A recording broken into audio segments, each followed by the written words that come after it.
Hello and welcome to second lecture in 14th chapter in our comprehensive course on AI, ML and DS. Now, here we want to talk about this thing, creating different types of plots, line plots, bar charts and pie charts. Now, line plots, as such, again this topic will also be just a revision of what we have already done in earlier chapter. For example, in previous chapter only, here, that is basic Matplotlib, we did a bar chart, then we also did one line plot. It is just important to remember one thing, that just like for bar chart we write plt.bar, for line plot we don't write plt.line but we write plt.plot. Okay, so that much you have to remember. The rest of the things were already covered. A little bit of customizations of lines we will do. And pie chart, now that was not covered in that previous chapter, but that was also earlier covered in while doing that univariate and bivariate analysis. If you remember, here we had plotted bar chart, box plot, density, histograms and pie charts also. So that means this is also a kind of just revision of what was already covered in a little bit of more detail, in the sense that maybe we will like to customize a little bit and add some legend and add some colors, etc. But more or less this thing is just a revision. Okay, so let us start types of plot. Line plot, as I said, use plt.plot. Bar plots use plt.bar. Pie charts, for which we will use a slightly different thing, that is plt.pie. Okay, fine. Now let us create these three plots. But first, let us see when you should use which plot. So line plots are used for trend. For example, here how sales varies with month, then you can say that more or less it is an increasing trend, but in short, still it is a kind of mixed trend also, in the sense that sometimes it fluctuates downwards. Okay, so that much you can easily understand from the line chart. Bar chart are useful for comparing quantities among different groups. For example, in that previous chapter, these are each group, sales in January, sales in February. So month-wise groups of sales are created in the data, and then you want to compare the monthly sales for different months. Pie charts are effective for showing the composition of whole into its parts. Okay, now that also we did in that pie chart. Here, if I open any one pie chart, then this is the pie chart. Then how many % of my employees are in HR department, how many are in finance, how many are in marketing, how many are in sales, and how many are in IT. So this is my whole organization, and what part is forming HR department, what part is forming finance department, that is expressed by a pie chart. So it is effective for showing composition of whole into its parts. Now let us create one data frame. As always we have been doing the data frame creation. So first a synthetic data frame is created. This time we will create a data frame with these lists. One is the region list and another is sales list. And in the region there are four members, north, south, east, west, and in the sales also there are corresponding four cells in the four regions. These are used to create a data frame using pd.dataFrame, and we know that whenever we use pd.dataFrame, normally we allocate one dictionary. So the key of the dictionary becomes the column header, and the value of specified here, that becomes the rows. So 4 rows will be there, and similarly this is another column header, and these values will become another 4 rows in that column, and we will print this. So a very simple data frame is there. Now if you want to plot line chart, then in that case suppose this is not that DF, but we want to create our own another data frame. This was region wise sale, but this time I want to create just 2 lists. This is a good example in the sense that it will show you that even without creating data frame explicitly, Matplotlib can directly handle plotting the graphs from the list itself. So here we will not even bother to create the data frame. We have 6 months in this month list, and we have the corresponding sales of my company in this monthly underscore sales list. So we will directly use the month as my X variable and monthly sales as my Y variable. Rest of the things are customization. So color is equal to, say, for variation, purple, marker is equal to oval O, and line style is equal to this. Yesterday we used this parameter, so we know that even if I don't specify any line style, this is actually the default line style. Okay, so otherwise the steps are same. First create figure using fixed size. So that is this plt.figure, fixed size. So width and height are specified. Then specify the chart type. I want to plot the line plot. So plt.plot. Then on specify in the parenthesis what is to be plotted on x-axis. So on x-axis I want this list, and on y-axis I want this list. And then what I want to plot, which type I want to use, what color, what marker, and all that. So color is equal to, say, purple, marker is oval, and the line type is the default line type, that is hyphen. Then rest of the things are also clear. PLT dot title is equal to month wise sales of items or something that way. Okay. Then sales trend over 6 months.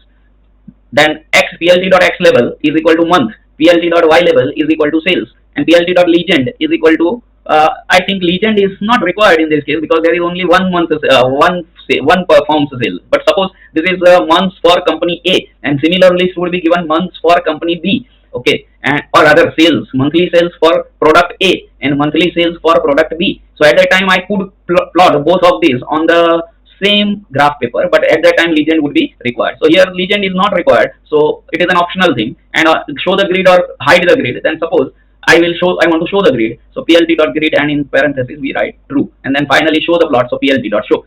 Same methods. So once you learn standardization, name monthly sales. Sorry. So first I have to initiate this and then this.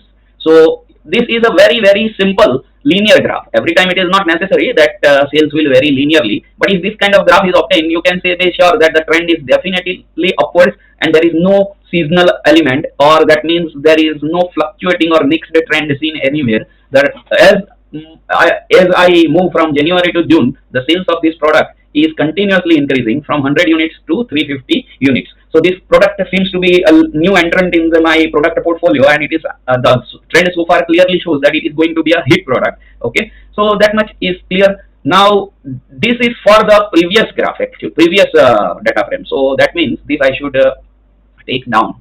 Okay, so then still down, region wise sales. Okay, so region wise sales, we created one such data frame, region north, south, east, west, and the corresponding 4 regions sales are this.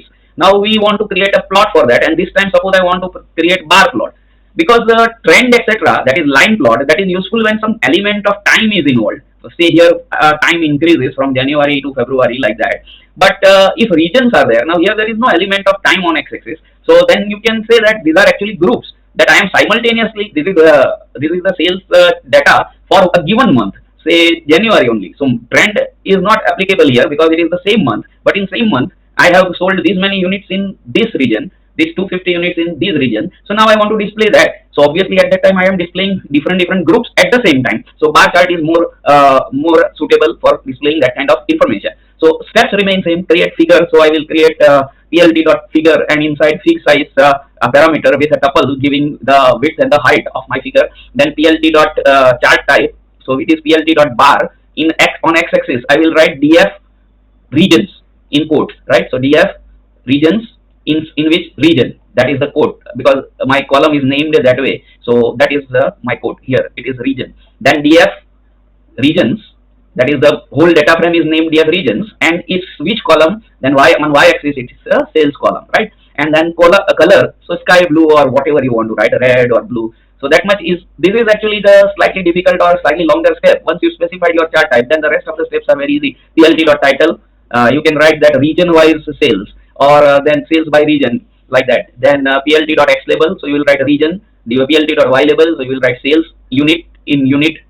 Then legend, I think maybe there is no need of legend because you are not choosing different colors for different bars. Then optionally show the grid. So again that is optional, I am not showing the grid. Normally for a trend like graph, this kind of graph, line chart, grids are kept, while for bar chart, grids are not kept. Again, it is individual choice, but that is the situation. And finally PLT dot show. So I get this kind of sales by region, and I am clearly seeing that my marketing and sales team in the east region is working really hard, while my marketing and sales team in the south region is not that great. Or maybe it is that the product market fit is perfect in the east region. That means my product is such that in east region, if I'm talking about India, then maybe in Bengal, Assam, that kind of states, the product is more that type of product which is liked by people of that region. But in southern India, that is maybe Karnataka or Andhra Pradesh or that kind of states, then the product is not fit for those markets.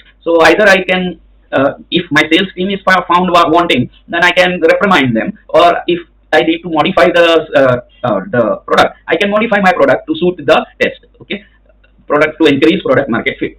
Fine. Now that is one thing. Now here this is also same thing, but now I am showing pie chart. So for pie chart also steps are same. Create the figure using fixed size. So PLT dot figure inside fixed size and tuple. Then create chart type, specified type chart. So PLT dot pie here this plt.py, okay, and on x-axis and y-axis, instead of that, you can write pi of what versus what. So because here it is actually not two variables, but only one variable.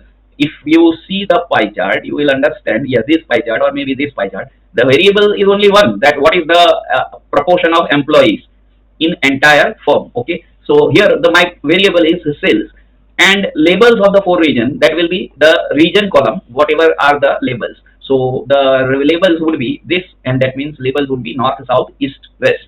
Then this is formatting which I am applying to the percentage. The reason is that percentage will be shown by floating point, and if they are not confined to some I mean rounded off, then here also you can see we have applied only one digit after the decimal. So that looks better compared to maybe like 23.17498.3. That is a not nice way of showing your pie chart.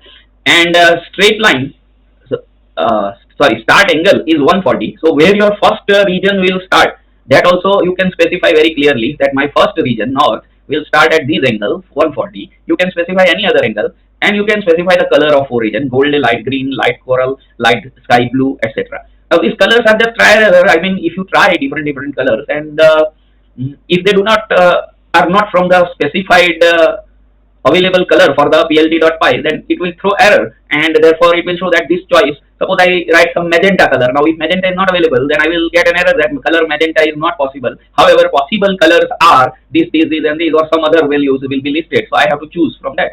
Then plt.title and plt.show, okay. Here there is no x-axis, there is no y-axis, so you can just forget about x label and y label, and you can plot the graph. Now it is a nice graph showing the sales per various different region, and again it shows that my east region has the largest pie of sales, around 34%, and my south region is the smallest pie of total sales of the firm. It is only around 19%. Okay, these two seem to be in the average group, north and west, like that. Okay, now this is the explanation. In next chapter, rather next lecture, we will do this thing, saving the plot in various format. That is something new. Otherwise, whatever so far we have done in this chapter is just a revision of some concepts which we have already learned. Yes, in that line chart, I already showed you earlier, but I can show you once again that I can try different line type. Like for example, I can write 2 hyphen, then I will get this kind of line. I can try hyphen and dot maybe, so that will be this kind of line. I can try dot hyphen, then I can try, I think, dot dash, dash dot, etc. Various options were there.